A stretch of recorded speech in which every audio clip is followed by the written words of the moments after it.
Well, hey guys, what is up? Welcome back to my channel. My name is Austin. This is Gospel Simplicity, and I am so glad that you are here today for this video. I'll be honest, originally this wasn't a video I was planning on making. So just yesterday, I went for the first time to an Orthodox Divine Liturgy, and it was a great experience, and that's what we're going to be talking about today.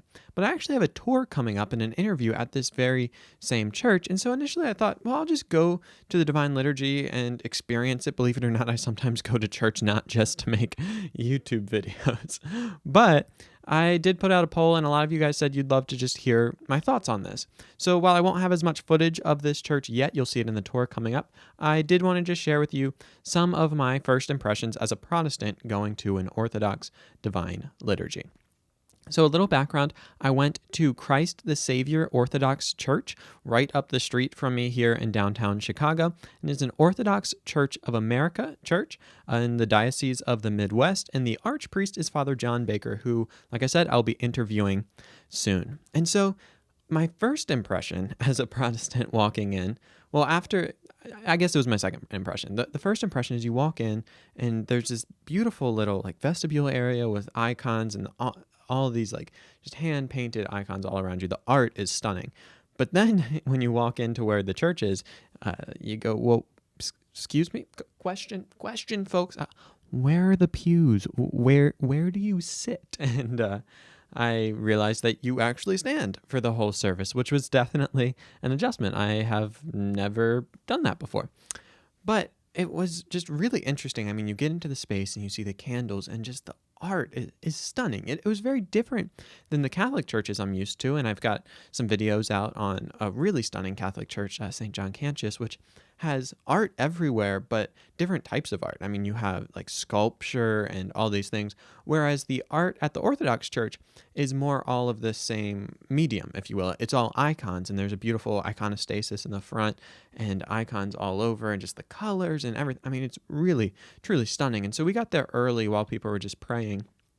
And I went with some friends from Moody, actually. Several people were interested in going, so we all went. And there's like different icons set up on podiums, but then the icons on the wall. And it was interesting just watching people come up and they, kiss each of the icons and kind of make their rounds around the church. And something that was really beautiful to me about this specific church was the amount of young children there were there. I mean, this was a really vibrant church, and it was so interesting. I mean, I saw this one family who had, I think, like 3 little girls, and they'd come up to the podiums where the icons were, and they weren't tall enough, but they'd climb up just so they could kiss the icon. And I just love seeing kids in church, and I really love seeing kids enjoy church. Now, I'll be honest, I'm still working through my theology of icons. Honestly, I think it's changed a good bit going into this. And by going into this, I mean like going into these ecumenical conversations. I would have kind of just thought icons were weird, but having looked into like I believe it's the Seventh Ecumenical Council and John of Damascus's argument for icons and the incarnation and how that shapes icons, I can see a lot of validity to it, and I don't really mind them right now. I don't personally have any, but I can really see their benefit. And so it was just beautiful to see the way they seem to impact the people of the parish. And visually, it is just a stunning thing to be looking at all of these. And it does give you that idea of the communion of the saints and that we worship with those who have gone before us, which I imagine is part of what they're trying to communicate there. And they seem to do that rather effectively. After my initial shock of the fact that I'd be standing for the next few hours and wondering if I should have picked slightly comfier shoes than the Chelsea boots I decided to wear, I really enjoyed the beginning of the service. And something that really struck me is just how much music there is. I mean, not only the actual singing of like the tunes or the hymns, or forgive me for my lack of terminology. I'm learning. Please inform me. I'd love to know. Leave comments down below. But the hymns, I suppose, there was lots of those, but also just almost the entire service was sung. Even the reading of the epistle was sung or chanted, I suppose you could say. And that was interesting. It was just different for me. I could see how that's just, I don't know, a different way of doing things. I don't have necessarily a positive or negative feel towards that. I think it could probably help you remember things. I mean, generally, if you sing them, you remember them better, and it does give just this sensory experience. And that's something I've noticed with these liturgical churches, that they just do a much better job than I think Protestant churches do in engaging all of our senses. Now, Protestants do kind of have their own modern theology of art, I think, in a way. I mean, you go into these mega churches and we have these beautiful screens portraying these really well done videos and graphics, but it's just different. And I don't think we're necessarily going for a sense of the sacred in these mega churches. Whereas with this historical form of art and this very deliberate way of doing things with the incense and the icons and the hymns and the chanting, you really get a sense of this otherworldly sense. Whereas in Protestant churches, it seems that we're generally trying to meet people where they are and show them great art on their terms and say, hey, like, you like this kind of music? Let me show you what that looks like in a Christian form. Or like, you like video done in this way? Let me show you what that looks like in a Christian form. And I think there's been a lot of fruit of that. But I think it's just a different metric that the Orthodox Church seems to be going for. And that when you enter into this space, you're really moving out of the world and into a completely different environment where the modes of communication are radically different than what you're used to. And while on one hand that can be off-putting, or at least just confusing because you're not used to it and it's something you're unaccustomed to, it feels foreign, it feels different, it might feel just strange to you at first, which I experienced some of that. There's also a beauty to it because in that strangeness and the weirdness of it, you're being introduced to something different. And I think sometimes where we struggle so much in Protestant churches is that we've become so much like the world. It's become so comfortable that when you can't be distinguished from the world, you lose your ability to speak a word to the world. And I think sometimes we go so far on, we want to be cool and relevant, which I get. And I like wearing jeans to church. I like getting a good cup of coffee at church. I like being comfortable. I like the music. Like, that's what I grew up in. But I think sometimes where we struggle is we think, how can we make church cooler and more relevant and all these things? But I'm not sure how many people are coming to church seeking out something cool. And I've talked to friends about this who don't go to church, about just like this dynamic. They're like, if I wanted somewhere cool to meet friends and hang out, like, I don't need to go to church for that. There's plenty of places to go for that. And then I've talked to some of those people who have ended up coming into the church, and they say, like, it's nice and it's really easy to come in and be anonymous and just kind of check it out. And it's kind of like a great first experience. But at the end of the day, when I'm coming to church, I want something different. Like, I got out of bed on a Sunday morning, not just to do something I would do any other day of the week. And so this isn't to make a definitive judgment one way or the other, but I think it's worth noticing just what seems to be the implicit difference in purpose, difference in approach to the styles of services. And that's something I really picked up in this service. Something I will say that I really loved about the service that I think, and this could change parish to parish, and it could just be an outworking of the priest here, Father John, who I'm really excited to interview. But this so far, having gone to Catholic churches and growing up in Protestant churches, this was probably the best blend of informational content with liturgical beauty. St. John Cantius has beauty down and the liturgy down. I mean, it is stunning, and it really does work on all your senses. But I haven't always seen as much informational content in their services. It definitely seems focused more on the liturgy, which is great, and I enjoy it. But at this Orthodox church, not only did they have the really pretty liturgy, but the message was great. And it was really interesting. There was what I would call maybe an elegant simplicity to it. This was the only portion of the service where we sat, but you just sat on the ground, and the priest came out and he spoke from the same level as the people standing there, but with just like this really, mobile podium. It kind of folded out. It was really pretty. And he just spoke to us, and it felt so organic. And it was this really interesting, again, I'll call it elegant simplicity, because we're in this beautiful space with all these icons and the incense and the candles burning. But yet the priest came down to our level. We sat on the floor. We just heard him explain the reading that we heard from the gospel. And he gave this beautiful message on a hard topic. I mean, the reading from the gospel, I believe it was Luke 16:19-31. And it's the story of Lazarus and the man who is in hell, and the story of the rich man and Lazarus at the gate. And I mean, that's not an easy text to preach on. But he gave this beautiful sermon. And he talked about, being a saint is within the grasp of all of us. It takes a willingness, it takes paying attention, and it takes a persistence. And he explained that, and he just gave this beautiful homily. And again, I just really appreciated that in this church we found both liturgical beauty, but also the informational content. And I talked about this in my first perspectives on going to a Catholic church, is that sometimes I worry that we go to one pole or the other, that we get a lot of speaking to the head, but we don't speak to the heart. And sometimes in Protestant churches, we can go on either side. We can have just this beautiful worship experience that's really moving, but lacking really informational depth. And on the other side, sometimes we can just speak to people as though their brain's on a stick, just these thinking thingisms, and not really think about the embodied sense of worship and really only speaking to our brains, not engaging all of our senses. But I think the Orthodox Church did a really good job of this. I think they managed to incorporate all of these different senses while not lacking informational depth, which is something I really worry about. And I talked about, I think we need word and sacrament, that the church really needs both. That when we have sacrament without word, when we have like liturgy without informational content, we can just get into, and Calvin talks about this in the Institutes, but we can just get into what seems like superstition because there's no intellectual depth to it.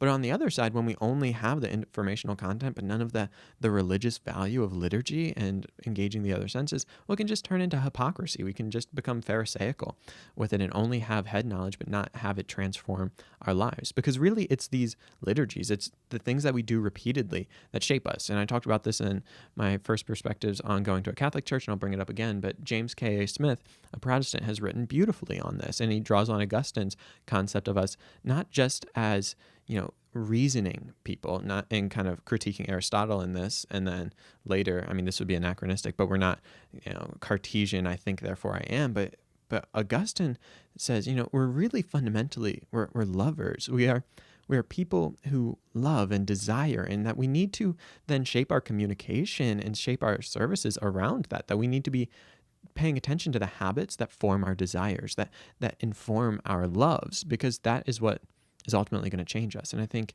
this is maybe getting far afield, but as we talk about sanctification, which all churches should be looking for, like how can we help people grow in just maturity and love and holiness and all these things? Well, we have to not just change people's minds on ideas, but we have to change people's hearts on their desires. We have to make people desire the things of God, because that is really the end of sanctification. Not that we just agree with God, but that we desire the things he desires. And I think liturgical services can do that well because they teach us these rhythms, and seeing people, do the sign of the cross so many times, or admire the icons, or all these things, or, taste the Eucharist. All in all of these rituals, we're being formed into a certain kind of people that desire certain kinds of things. But we also need that informational content. And so just really shout out to the Orthodox Church for doing that. I thought that was really cool. Something I also appreciated is after the service, there was a time of fellowship, which seemed like, just when he used that word, it sounded like kind of an old school Protestant thing. Not that we have the corner on the market on that, but I just thought it was interesting and a very churchy word, but it was good. And I really did appreciate this, though. Again, a vibrant parish that didn't suffer from what many Orthodox churches seem to suffer, and that being ethnocentrism. I mean, it was diverse. Again, a lot of young families, a very vibrant place. I got the impression it was probably a lot of converts, but I really enjoyed it. And so we went over to the house, which was right next to it, and there was a time for coffee and tea, and they had snacks. And it was really great just to sit down and chat with some people. And Father John came by, and we talked for a little bit. And it was just this beautiful communal life. And I think all churches should be desiring that. I think people aren't just looking for a Sunday morning experience, but they're looking for a community to be a part of. And I think church leaders across various denominations and various Christian traditions are realizing that people don't want to just come in and leave and not be known and be heard and be seen as more than just a face in the crowd, but people really want to be part of a community. And I think Jesus' heart was for this. And I think we see that in the early church, that it was much more than just a service you attend, but really a family you're a part of, that ecclesia which Jesus uses in Matthew 16 when he, like, I will build my church. And it's like this called out assembly. And I think there's an implicit understanding in that people would be known and that it would be almost familial in a way. And so I really appreciated that as well. I'll say there was a couple of interesting things about the Orthodox Church that I don't know if off-putting is the right word, but were interesting to wrestle through as a Protestant. I get closed communion. It's always tough being closed out of communion, but I do get it, and I don't fault them for that. There definitely does seem to be, while this church didn't have any of the ethnocentrism that I think some Orthodox churches suffer from and needn't suffer from, because I don't think it's intrinsic to Orthodoxy. There definitely was some of that. I don't know the best way of putting it, but just the Orthodox Church is the end all be all. And in the language that's used in the liturgy about, the Orthodox Christians, I think it's perhaps less ecumenical than Catholicism post-Vatican II or than some evangelicals. I think evangelicals can really go either way because they might not necessarily have strong denominational ties. They could say, well, you either have to be in us or you're out, or they could take a really ecumenical approach because they're like, well, we don't have denominational ties, so we don't see them as important. That's a conversation for another day. But something that impacted me, here's the little service bulletin. The line at the bottom, it says, the Orthodox Church humbly claims to be the one Church of Christ, founded on the apostolic witness to our Lord, born on the day of Pentecost, and for 2,000 years making known to men, women, and children the path to salvation through repentance and faith in Christ. I like that it says humbly claims to be the one Church of Christ. That's a rather bold claim, in fact, and some might feel it's arrogant, but you can make bold claims humbly, so I don't fault them for that, but it was just interesting to read that. But then the next line says, the Orthodox Church is not a denomination, for it predates Protestantism by 1,500 years, fair enough, nor is it, quote, the Eastern branch of the Roman Catholic Church, close quote. It is simply the Church of Christ. In that, I see the Orthodox taking a much different approach to Catholics than Catholics seem to take to Orthodox. I've noticed this in the comments of my videos that Catholics seem to think Orthodox is pretty cool for the most part. I mean, there's definitely some vitriol, but there also seems to be a lot of people that are like, yeah, the Orthodox seem really neat. We just love for them to come join us. And even saying like, I forget which pope it was, but the two lungs of the church, and that, like, I think the Catholics could almost see them as like they're the eastern side of us, though in schism and we have things to work out, but like we really love them. Whereas Orthodox definitely seem to be like, don't try to say we're not the same. Don't blur that line. Like, it's the Orthodox Church, and you guys have left the church in 1054. And this schism, like you guys were the one that left. You're the one patriarch in the West. We are all these people over here. You added the filioque. And look, I am not trying to get into that debate. I currently don't really have a dog in that, which is a terrible metaphor. I need to stop saying dog in that fight, but whatever. It perhaps you know what I'm trying to say. So it's just interesting to note that difference in approach to each other. And I've heard people compare it to like Americans love Canada, but some Canadians are like off put by America. And this idea of like the older brother and the younger brother, or Australia and New Zealand. Like Aussies think New Zealanders are great. Like I go there on vacation. It's really cool. Whereas there can be some like, hey, we're not part of them. I don't know if it's a perfect analogy, but I think it is interesting to think through. But anyway, those are pretty much my thoughts on the service. I really enjoyed it. I'm so excited to go back for the tour and learn more about just the symbolism, Orthodoxy in general, and just to share this space with you. I think you guys are really going to enjoy it. I hope you've enjoyed this video. I hope it's helped you just see how a Protestant processes an Orthodox service. I'm sure there's so much more to be said, but these are some of my first impressions on just a cold take of all of this going into a service, having never done it before. Anyway, thank you so much for watching this video. Truly, that means so much to me. And I just want to say a big thank you to my Patreon subscribers and merch buyers who make this channel possible. Your generous support in any one of those ways not only allows this channel to keep going, but allows us to expand into exciting and new things like these tour videos and the interviews I've been doing and all of that. So thank you guys so much. Also, just a quick plug, if you are interested in Orthodoxy, I will be having an interview coming out soon with Father Josiah Trenham, author of Rock and Sand. I think you're going to really enjoy that. Also be on the lookout for the tour video of this same church. If you're new and you've enjoyed this channel, I have to say, I can't leave you without saying it, you might want to subscribe. I would really appreciate that, and I would love to have you as a part of this community where we're passionate about the beautiful simplicity and transformative power of the gospel. In the meantime, guys, be sure to be on the lookout for some of those videos I mentioned and other ones, and most importantly, go out and love God and love others, because truly, above all else, that will change the world. Peace. I love you guys so much, and I'll see you next time.